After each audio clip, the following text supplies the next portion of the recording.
Hi, I'm Chuck Dorsett for Weaver Leathercraft, and we're going to make a shop apron. It is time. Now, we're going to keep it simple. That's the point. Let's get the feel for the shape. Maybe some hardware, hand sewing some pockets on. But this is a great apron. It's a simple project, and let me tell you, one absolutely useful project. All right, anything I use, weaverleathercraft.com, or check below. We've got links there, going to take you straight to the website. So let's jump over to our pattern table and look at this very simple pattern. I tend to wear my apron more for shows and demos. So therefore, I've got some decoration. I've added in our Spanish basket weave. Got a great video on that.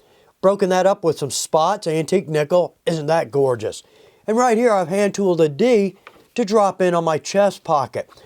In the way of decorations, I can't say enough. Sky literally is the limit. Now, we're going to use the basic dimensions here. So let's jump over to that, but one quick note before we do. Every time you order a hide from Weaver Leather, thank you for your business, we're going to toss in some pattern paper. In fact, it's shipping paper, but it makes a good pattern. So what I'm going to do is work my pattern out on this. The point here is that I can take this, fold this over, because if you've ever tried to make a very large panel, square or symmetrical, tough to do. But when I fold this over, I work in halves. When I make these long cuts, perfectly symmetrical, I'm square all the way around. What I'll do then is take this, transfer this over to some of our plastic sheeting. Let's take a look at our pattern. For my waist, for the width here, what I'm going to do is go with 2/3 of my waist size. What I don't want is my apron to bend so far around my legs that every time I bend or stoop, it binds behind my knees. Very frustrating. 18 inches from my waist down, that covers my knees, and from my waist up, 16 inches. But here's the biggest point. Make it fit you. Work your dimensions in. Now, on our pockets, easy enough. We've got our pin pocket, our knife pocket, a billet, and our chest pocket. Now, with the chest pocket, I love this little V.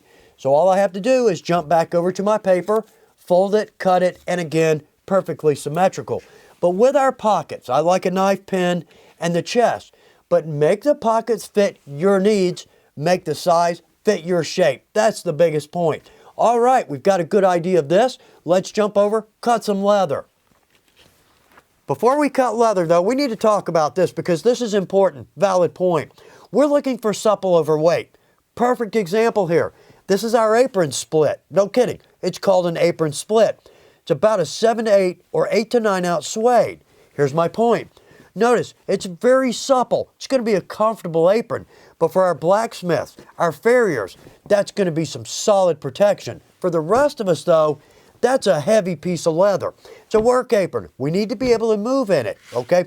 Next option, suede, and I love this. If budget is an issue, and it just about always is, suede is a fantastic option. Nice and supple, good protection, and 21 gorgeous colors. Think of making our main body out of our chocolate and dropping in our pockets with a rust, or vice versa. What a gorgeous contrast. Rich, beautiful purple. In fact, our turquoise, one of my favorites. If you're wearing an apron made out of this at a show, you are going to stand out. That's exactly what we want in a show. But above that, you are going to get compliments all day long. One more point and we'll move on. This is our water buffalo and I absolutely love it. It's about a 4 to 5 ounce. But notice, we've got some body here. This to me is not going to make a super comfortable apron. Protection, absolutely. But comfort, not so much. All right, let's move this out of the way. I'm going to lay out the leather we're going to use and it's beautiful. And now we'll cut some leather. For our leather, we're going to use our Weaver Select Pines Mill. It's a 3 to 4 ounce. Now it's a little bit light. So if you need a utility apron, you may want to go a little bit heavier. But this is good and supple, it's distressed, and for us leather workers, it's going to be the perfect apron. Now, I love a torn edge. So what I'm going to do is butt my pattern down to this edge and do my best to not mark this. Just speaking from experience. So let's do this. Let's mark our outside dimensions, and we're going to mark our holes. Notice here, good pattern maintenance. Where I'm going to punch a hole, I'm going to mark in black. Where I'm going to mark, we'll lay our pocket in here. I'm going to mark that in red so I don't make a mistake. So let's mark our outside and mark for our holes. Okay, marked and ready to go, relatively easy to see. So let's pull out our straight edge. Let's cut this. So I'll use straight edge, longer straight edge, and then freehand both sides. But again, let's remember down here, we need to just run off the end.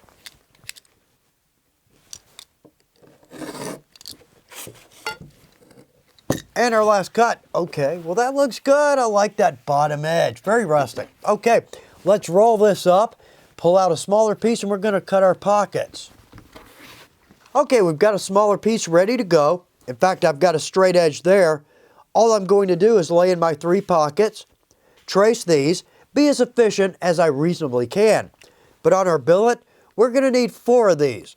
So I'll run these across, and we're gonna need some punch holes there. Now, one cool point, we're gonna keep it simple, but what we could do is add an extra inch or 3/4 on that, bend that over. It's gonna be a cool edge across our pocket. But in this situation, let's keep it easy. So I'm gonna trace out my pockets billet and then cut.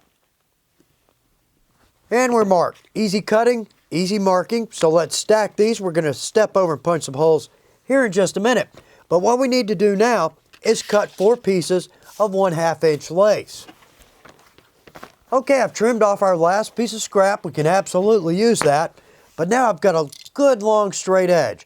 So let's do this. Let's square that edge. Good. Let's come in about 3/8 of an inch, a little bit short of a half, because we're going to tie this, but we're also going to add rivets. We want ample width for that. So let's cut 4 pieces, 3/8 of an inch, and as long as we want them. And my last cut. Okay, so now we have 4 pieces, roughly 3/8 of an inch. That's going to tie a nice knot. Now, I tend to like to start on my edges and bring this around and tie up front. Entirely up to you. But if I want to do that, I'm only going to lose about 2 inches for our rivets, and that gives me ample strap on both sides as well as my neck. Okay, let's take our pieces over to our punch table. Let's add some holes. I'm going to use a 1/8 inch Master Tools hole punch because we're going to use a smaller rivet, a little bit thinner leather, and I want that to be snug on my rivet post. On our billets here, we just have 4 holes each.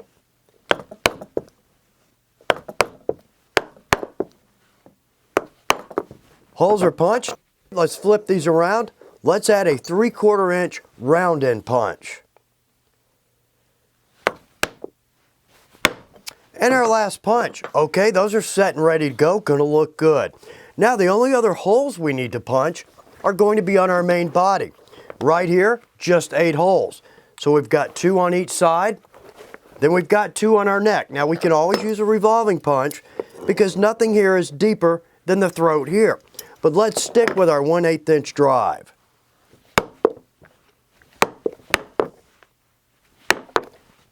Easy enough there. So let's roll that up, push that out of our way, and there's one item here that I forgot to make a pattern for this because I don't really think about it.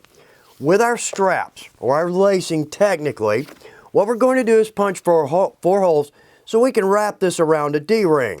Let's do this. Let's lay these out. What I'm going to do is trim my end. Trim our end square. Good. Now with our square, let's just do this. We're going to come in, let's say 1/2 inch, make a mark. Then we're going to come in 3/4 of an inch, give our rivet, 2 rivets, a little spread there. From there, let's come in 2 inches so we give that D-ring ample room to move around. And 4 marks there, and then again 3/4 out. Good. So let's go ahead and punch these.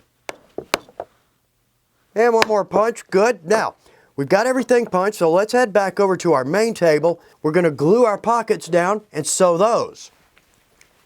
We're going to glue these down and then chisel. What I need is a guide. Now, this leather, it's a little thin, it's a little too supple for a groover. We can always use a compass or a straight edge, but I'm going to try my groover because really, I just need to scratch that top grain. That's all I need. So let's put our groove on our 3 sides on each pocket. In fact, technically 4 sides here. Nice. Now with this, I don't need a great groove line. The thread's going to cover that up and my chisel is going to keep that line straight. I just need a guide. So with each piece, we're going to tack to sew. Now, if you're going to tack for permanent, contact cement. But if you're just going to tack long enough to get a stitch line in, this is a great white glue. So what I'm going to do is my 3 sides. Let's make sure we leave the throat of the pouch without glue. Again, speaking from experience.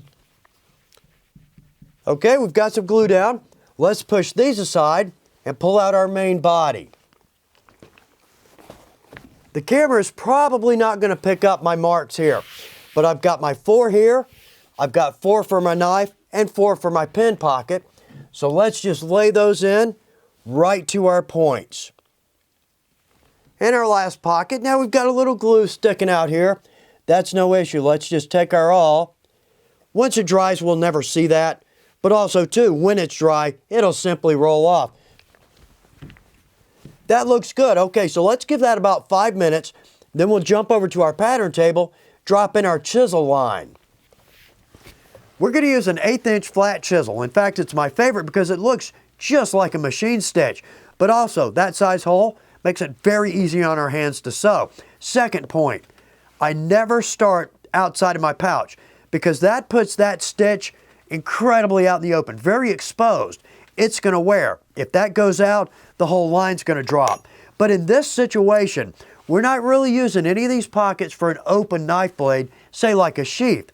So I'm going to start right on the outside. I'm going to butt my first tine against the very top throat of the pocket. Going to drop my chisel right in our groove line.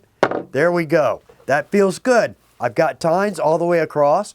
So let's do this. Instead of working our chisel back and forth, let's drop our finger down and pull that lengthwise. We're not going to stretch the leather or run the risk of bending a tine. First tine, last hole. Drop that in the chisel line or in our groove line. There we go. That looks good. So let's see what happens when we get down to our corner. Coming in here, let's see how this lines up. Perfect. So first tine, last hole, and that means that my last chisel hole is right in that corner. Perfect. That's just what we want. So let's do the same thing on the other side.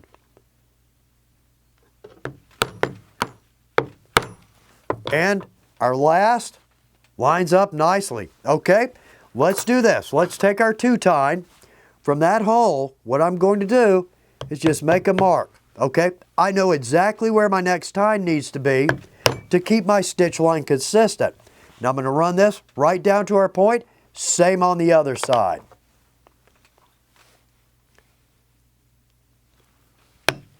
Okay, we're coming down to our end. Now what I'd like to do here is I'm going to drop in 1 chisel flat across on our point.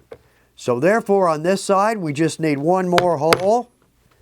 Good. And over here, let's just drop in 1 more, split the difference. So that's going to look very clean. All right, let's do our other pockets the exact same way.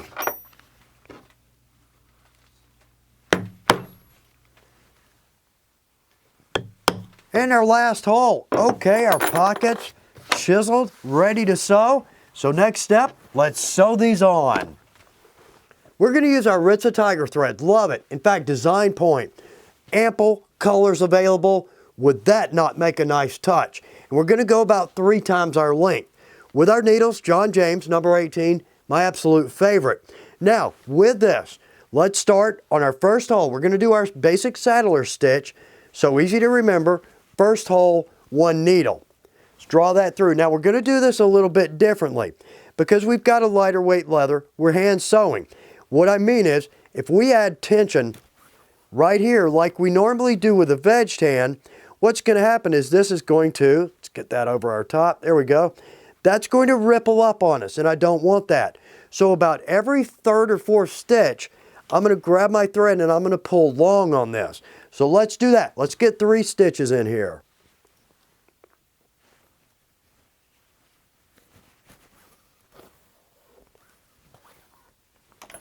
All right, so we've got that 4th stitch, 3rd or 4th. I'm going to pull that tight. Now let's take our thread and let's pull down. There we go. Okay, so that sets it. In fact, that looks good already.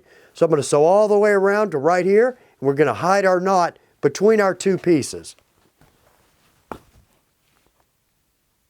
There we go. Okay, as we get down to the end, let's see, we've got 2 more holes, one through the pouch and one without. So let's do this. Let's go ahead and add some tension lengthwise. There we go. Okay, let's go through our last hole outside the pouch. If I can find it, there we go. Now, let's don't necessarily tighten that down just yet, because now what I'm going to do is from my front side, I'm just going to go through my first ply. And on my back side, same thing. I'm going to come back 1 hole, and I'm just going to go through the back ply alone. So therefore, my needles are going to come out on the inside, and that's where we'll hide our knot.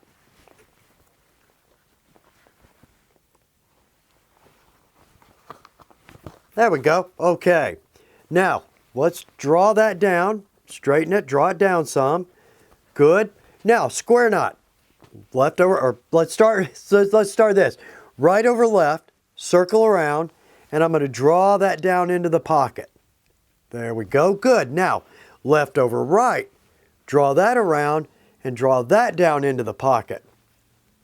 Good. Now, with my knife, what I'm going to do is I'm going to pull my thread.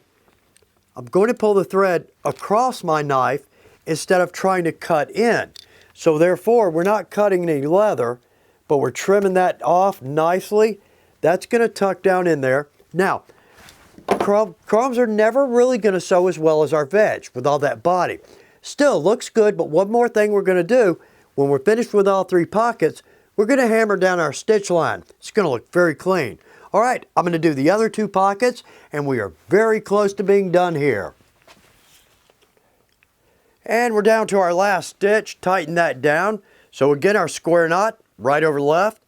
And we're going to draw that down in just like we did on our first. Let's push our finger down in there so we can get that knot deep. Okay, left over right. Again, same thing. Push that down in there deep. Good. Now let's take our knife, and again, we're going to draw our thread across the knife instead of pushing the knife through the thread. There we go. Okay. Never easy to sew a big soft panel like this. There we go. Okay, that looks good. Let's step over to our quartz. We're going to hammer down our stitch line. Make it look very clean. Now, hammer down our stitch line may not be the right word. May want to use tap down. But this is going to really set our stitch in. If we have a groove, it's going to drop it in there, make it look very consistent.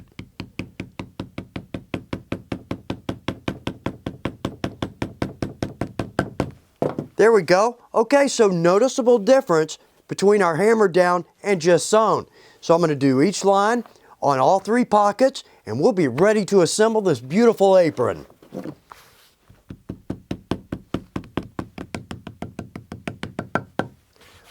Very nice. Even though we've sewn, hand sewn, a lighter weight chrome, our stitch line still looks good. All right, I'm going to reset here. We're going to drop in our hardware, and we are done.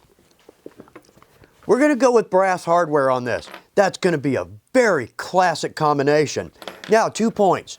First off, we're going to use a billet and a D-ring because a D allows us the opportunity to transition from a wider to a smaller or reverse. Secondly, we're going to use a double cap rivet. It's my favorite rivet, solid brass. But right here, we're going to be going through 3 plies. So therefore, I'm going to use the medium or the 5/16 inch.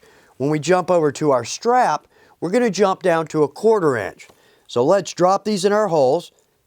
Look at that. We took our time with our pattern. Now that's going to pay off for us. Let's drop in our D.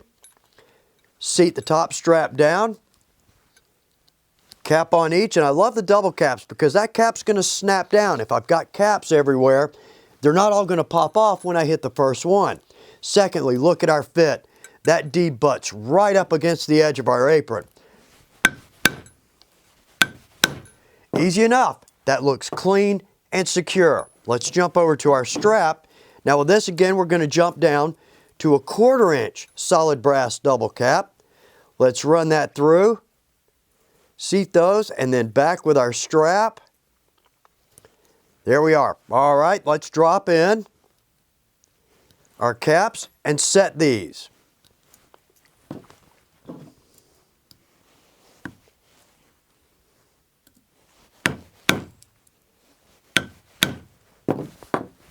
That looks good, and that is going to be a secure closure. It's going to last 3/8 inch, maybe even a 1/2 inch. Going to be easy enough to tie. Okay, we've got 3 more to do. We've got the other side of our waist, and then we've got 2 at our neck.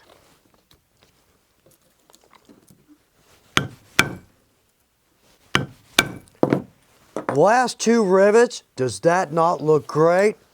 Could not be happier with this apron. In fact, Dees, give me a little place for my safety glasses. What a great project. Could not be happier with the way this came out. Simple, clean, and easy. That's exactly the point of this video. From this point, design and decoration, take that ball and run with it. Unlimited possibilities. In fact, put those pockets where you want and make those pockets fit the tools that you're going to carry with you. Now, a little bit lightweight, 3 to 4 ounce. Great for us leather crafters, very comfortable. But we're protecting against, say, dye, antiques, or top coat. Well, if you're grinding or forging or welding, maybe you want to jump up to a 4 to 5 ounce. But keep it supple and you will be happy with that apron. And in fact, I hope every apron you make is spot on beautiful. Good luck with your projects.